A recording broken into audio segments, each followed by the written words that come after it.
많으십니다. 한 달에 한 번 귀한 패널 모시고 우리 정치의 한 달 앞을 내다보는 시간.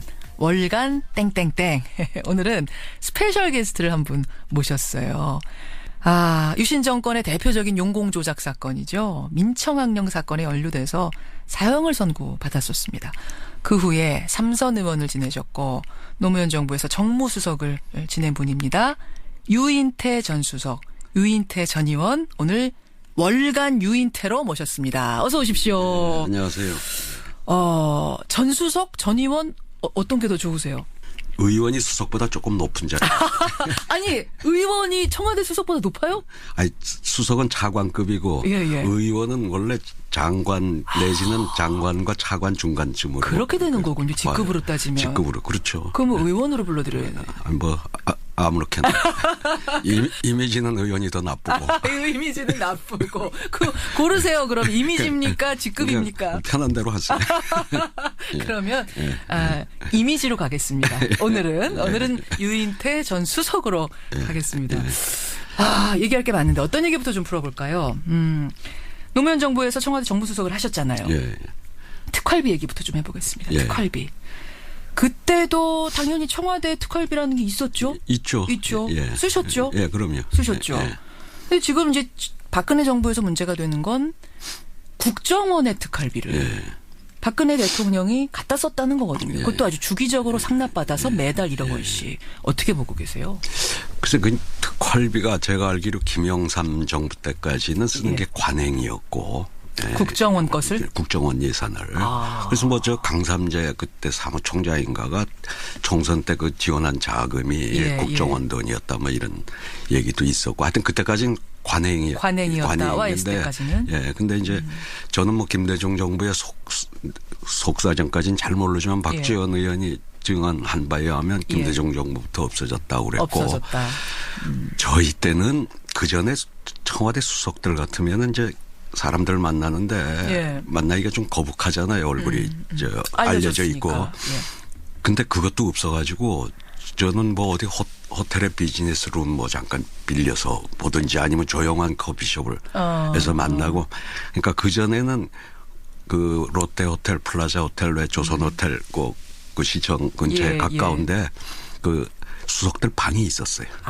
그것도 미팅을 위한. 사람 만나고 그것도 다 국정원이 이제 그 임대한 방을 수석들이 썼어요. 그러니까 그게 그 전까지 일종의 관행이었는데 우리 땐 그것도 없어가지고 뭐 저는 하여튼 뭐 사람 만날 때 참 그 어디 눈에 안 띄는 뭐 커피숍 찾고 하느라고 고생도 하고 그랬거든요. 그것도 참 특이하네요. 그러니까 YS 때까지는 유명한 호텔에 수석 방을 하나 대여를 국정원이 해줬다. 모든 수석은 아닐지 모르겠어요. 그런데 이제 주요 수석들, 정무수석, 뭐 대인관계 뭐 이렇게 하는. 뭐 하여튼 국정원 예산이니까 그런 식으로 현금으로도 갖다 쓰고 뭐 호텔 방 같은 거 임대료를 대납하기도 하고 뭐 그런 식으로 이제 했었는데 하여튼 우리 정부에서는 뭐 일체 없었고. 노무현 정부 때는 없었고. 없었고 수석들한테 월 한 500만 원 이제 특활비가 줘주는데. 지금 들으시는 분들은 월 500만 원이면 굉장히 큰 거 아니야? 라고 생각할 수 있는데 500을 어떤 식으로 씁니까? 근데 그거가 노무현 대통령이 처음 취임해서 전 수석 보좌관들을 모아놓고 우리 저 역사에 그 당당합시다. 투명합시다. 그러니까 이 특활비를 전부 내역을 적어서 기록관에 남기자. 기록에. 그래 우리 때 노무현 정부에서 수석들이 쓴 특활비 내용은 국가기록원에 다 보관이 돼 있어요. 아니 특활비라는 거는 그렇게 안 해도 되기 때문에 특활비라고 떼놓는 건데 그것도 기록하자고 노무현 대통령이 처음에 제안을 하셨고 그러니까 우리는 이제 그 500을 받으면 아마 주로 저 기자들하고 밥 먹는데 제일 많이 그 돈이. 그러니까 밥을 먹으면은 상대한테 내시호하기가 참 그러니까. 아니 그거야 그래. 난 그때 짐승이라고 그랬잖아요. 짐승들하고 밥 먹으면 사람이 내게 돼 있었어요. 지금 기자들 듣고 있는데 괜찮으시겠어요? 원래 기자들한테 좀 짐승기가 있잖아요. 야수 같죠. 거칠죠.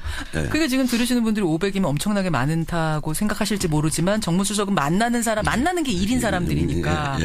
그러니까 그건 이제 국정원 예산을 갖다가 청와대 갖다 쓰는 관행은 없어졌는데. 자, 그러니까 정리하겠습니다. 네. 청와대 국정원의 예산을 갖다가 청와대가 쓰는 그 특활비는 DJ 정부부터는 없어졌다. 예, 그렇게. 청와대의 그리고 노무현 정부에서는 청와대 특활비를 청와대가 쓰는 건데도 기록을 다 남겼다. 다 하자고 그래서 다 남겼어요. 그러면 도대체 이 국정원 것을 갖다 쓰는 거는 관행은 또 언제 부활된 걸까요? 이명박 전 대통령 때입니까? 이거는 제가 이명박 정부에서는 어떻게 됐는지 모르겠고요. 다만 이제 이번에 뭐 국정원 이 조사를 하다가 그 청와대 그렇게 했다 그러는데 그것도 갖다가 공식적으로 썼다기보다 물론 더 조사를 해봐야 되겠지만은 지금 뭐 3인방만 알고 그렇죠. 다른 그 소위 라인에 있는 사람들은 오는 것도 모르고 어디에 쓰였는지도 지금 몰라요. 더더군다나 말이죠. 저는 그 자유한국당에서 그 관행인데 그게 뭔 죄냐 뭐 이런 식의 얘기를 하면은 아시다시피 60 무렵까지는 우리나라 고문이라는 게 아주 그 횡행했잖아요. 고문? 예. 그렇죠. 뭐 절도범도 잡혀 들어오면. 전기고문, 물고문. 뭐 경찰서 들어가면 우선 두드려 패기부터 했어요. 뭐 그렇게 자백하라고.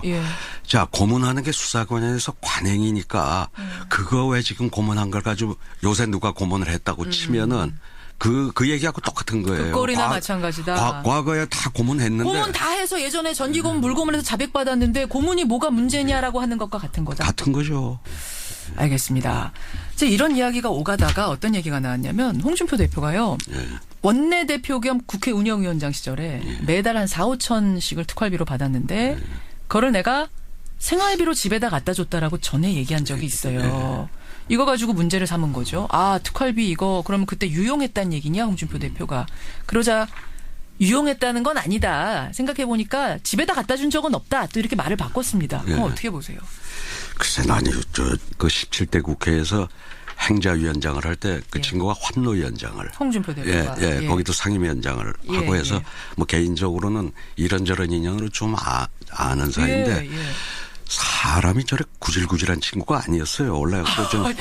또 구질구질까지 얘기해. 아니요.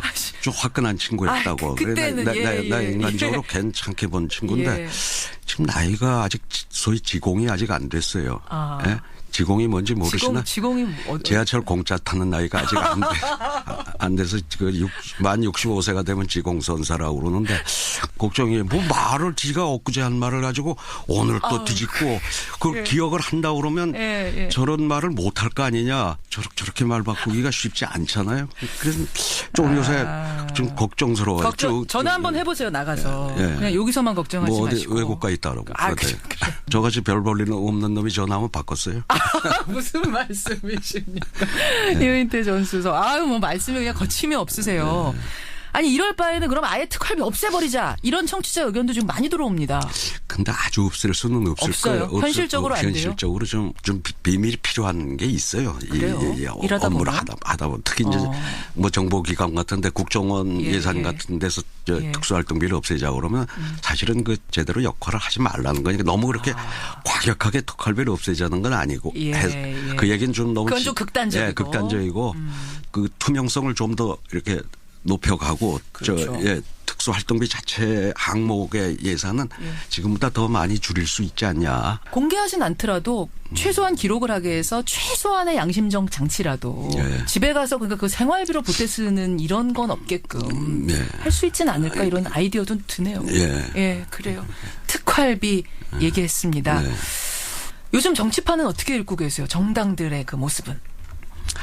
글쎄 참 결국 그 야당이 건강해야 이 우리 정치가 바로 가고 여당도 청와대도 가게 돼 있는데 지금 제1야당의 모습이 그렇게 조금 더 상식을 좀 찾아서 좀 건강한 그 견제자 역할을 좀 해주기를 간절히 바라요. 그러니까 어떤 모습 보시면 이렇게 자유한국당이 비상식적이라고 보세요? 또 그 얘기하면 아까 계속 제가 좀 하지 않으셔도 되겠습니다. 아까 충분히 하셨어요. 했으니까 충분히 하셨어요. 이렇게 우려를 또 얘기해야 되니까 반복하지 않겠고요. 조금 더 좀 이성을 찾아서 좀 상식을 회복해서 이 제대로 견제할 부분은 그래서 저 사람들이 이거는 어떻게 해서 할까 하는 걸 좀 뭐 무조건 다 모든 걸 그냥 반대만 아니고 예. 자유한국당이 이 부분은 어떻게 볼까. 처음으로 어제 헌재 소장 적격으로 같이 한 거는 이진성 소장. 예, 물론 뭐 헌재 헌법재판관을 자기들 정부 때 지명한 사람이긴 하지만은 그렇죠. 협조할 건 하고 강력하게 좀 비판할 건 하고 이제 이렇게 해야 그 야당의 목소리에 청와대도 좀 더 귀를 기울일 텐데 지금은 별로 귀를 기울이게끔 처신을 하지 않는 게 저는 사실 우리 정치 발전에 참 걱정스러운 대목이라고 봅니다. 제1야당이 건강하게 힘을 키워야 되는데 지금 말하자면 사실 지지율도 말해주잖아요. 지지율이 굉장히 낮습니다.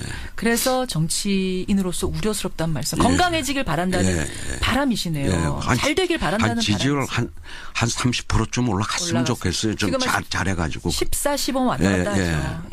잘해서 자유한국당이 30은 나와야 이게 청와대도 건강하게 건강하고 바람직하게 쭉 나갈 수 있다는 말씀. 그리고 한 30% 돼야 이제 그 자기 지지층들 중에는 합리적 보수도 있고 중도 보수도 있을 거 아닙니까? 그렇죠. 그럼 이제 그분들의 눈치도 좀 보는데 지금 저 지지율에서는 아주 그 극단적인 콘크리트 지지율.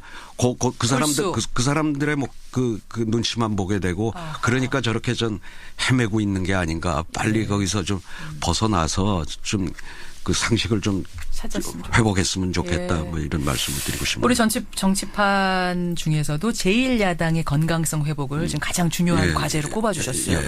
그 밖에 이제 국민의당하고 바른정당이 있습니다. 여기는 지금 통합 문제로 시끌시끌합니다. 어떻게 보세요? 이 통합 문제. 하여튼 3당도 그동안의 양당 체제가 가졌던 폐해가 크기 때문에 3당이 좀 건강하게 자리 잡는 거. 그거는 이제 그 굉장히 필요한 일이고 우리 정치 발전을 위해서도 좋다고 보는데요. 다만 이제 안철수 지금 대표가 이 안철수 현상을 만들 때 새정치와 그 총선에서 민주당을 탈당해 나와가지고 저 국민의당을 만들었을 때는 사실상 안철수 현상을 지지할 때 했던 사람들과 전혀 다른. 말하자면 저 호남에서 지역구를 거의 뭐 쓸다시피 할 때도 거기에서 가장 장년층의 지지를 받았고 호남에서도 원래 새정치를 안철수 현상이 생겼을 때 안철수 대표를 지지했던 사람들은 오히려 민주당을 지지하는 완전히 지지층의 그렇게 돼 있잖아요. 그러니까 참 안철수 대표가 앞으로 정치 행보를 하기가 깝깝해진 거죠. 깝깝해졌는데 다만 지금 저렇게 통합이라고 하는 게요. 옛날에 지역 맹주들이는 뭐 일본말 써서 죄송합니다만 오야 맘대로 할 수가 있었어요. 리더 맘대로. 이것도 미국 말이군요. 뭐라고 해야 됩니까? 우리나라 말로. 뭐 그냥 우두머리. 우리 세대는 그냥 그걸 오야 맘대로 한다고 하는데. 아이고, 야, 상김 시대야. 그 사람 도장이 들어간 공천장 가지면은 배지를 할 때가 몇십 군데 이상 됐던 분들 아니에요. 그렇죠. 이제 그 시대는 갔잖아요. 갔어요, 이제.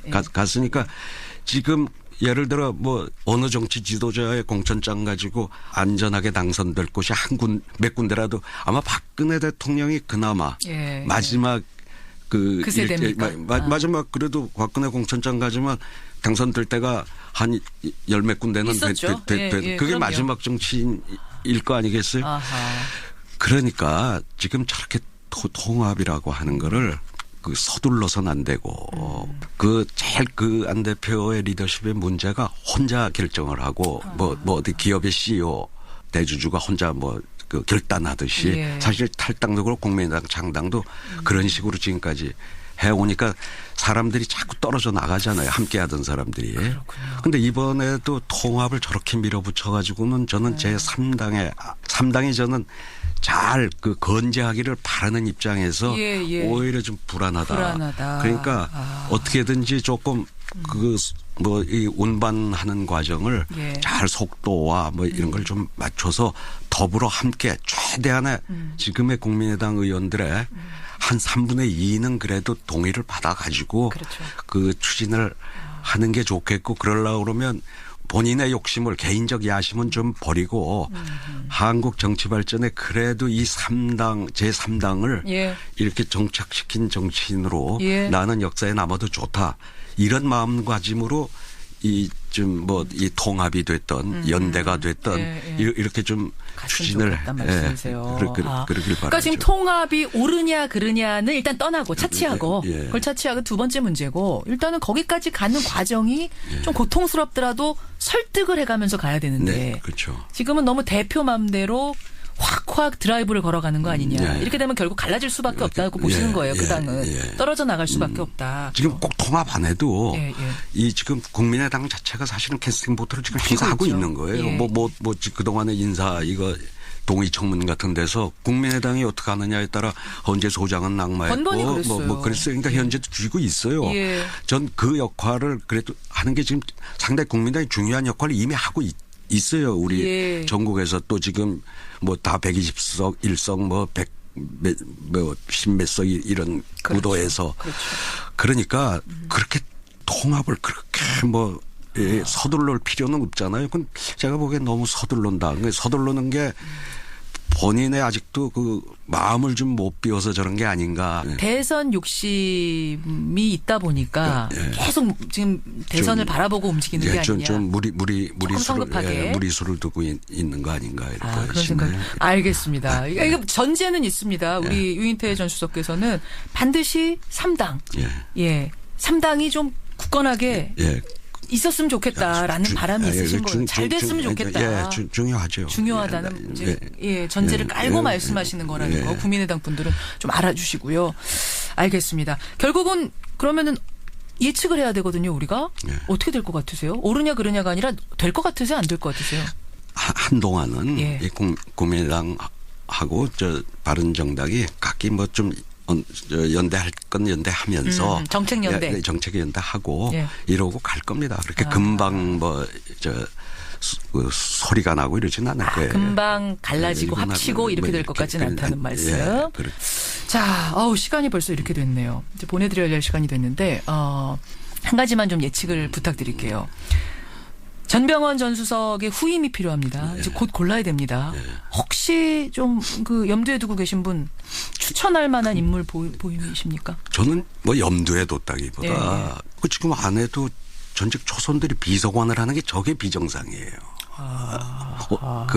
물론 젊은 사람이 노원에 가서 비서관이라도 한 달에 비서관 1급이거든요. 그렇군요. 그럼 거의 장관급에 준하는 직위에 있던 사람이 1급. 그래 저는 지금 청와대 안에 전직 의원 중에 대야 관계를 원만히 할 수 있는 사람이 정무수석을 하는 게 그게 더 자연스러운 모습이라고 보는 거죠. 청와대에 있는 사람들 중에서 전직 의원이 너무 많아요. 비서관에. 굉장히 많으니까 이 중에서 대야. 어차피 정무수석이 하는 일이 그거니까 조율이니까요. 그 정치권 조율을 잘 해낼 수 있는 인물을 발탁했으면 좋겠다. 내부 발탁했으면 좋겠다. 그리고 또 하나는 거기 조건이요. 정무수석을 하려고 그러면 대통령의 신임이 두텁다고 해야 물론이죠. 야당 의원들도 상대를 하지.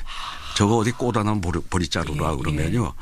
옛날처럼 정무수석이 과거 군사정권 때처럼 돈을 줘요. 아니면은 무슨 검찰에 혐의를 갖다가 없는 걸로.